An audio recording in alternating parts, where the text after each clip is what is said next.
Oh shit, no.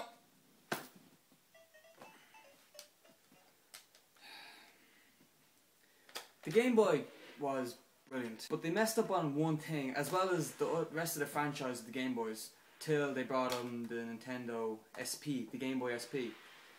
There was no backlit. There never was any backlit in the Game Boys. There was just this, you know, monochrome colour on the Game Boy original. Then the Game Boy Color got a colour screen, but there was still no light. You're playing in a dark space, for example, and you had to kind of adjust it, just kind of, you know, tilt it up, and you're twiddling around with the contrast dial on the back, trying to get the right light. It was really annoying. And nighttime playing, you know, up in your room at night, under the covers when you were a kid, forget about it. It wasn't going to happen. It's not like today where we've got LED backlit everything, where everything's a nice crisp, clear contrast colour that even a 3-year-old could use. Back then, this was pretty much it.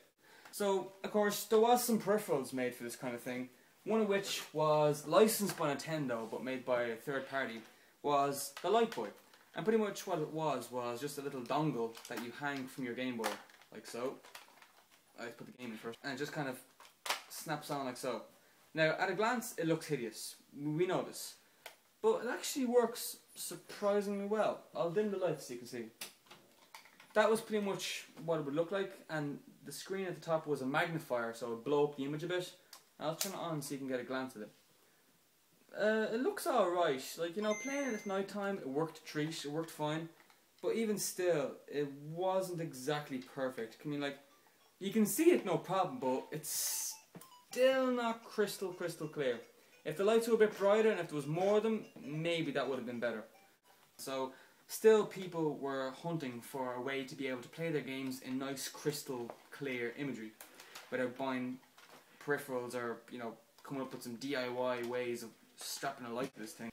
The Super Game Boy pack, which pretty much was an attachment for your Super Nintendo. You get your Game Boy game, slot it in the top like so, and then this would go into Super Nintendo. You get your controller, turn your TV, turn it on, and then you're greeted with a nice logo that says Super Game Boy, and then before you know it, you're playing the game in nice crystal clear imagery that anyone can make out. And I'm doing a terrible job here, but you know, it was nice and crystal clear.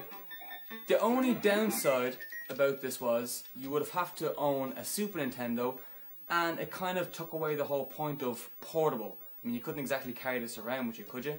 But this was kind of invented for the people that were on the go playing their Game Boy, and, you know, worst case scenario, the battery dies. I want to continue playing a game. Oh, just pop it on my Super Nintendo and have a nice, you know, kind of home console feel with a proper controller. It's compatible with pretty much nearly every single Game Boy game except Game Boy Color games. Game Boy Color games did not work on it, which was really annoying. But every single Game Boy game, better be like Wario Land 2 or Pokemon or whatever, worked fine.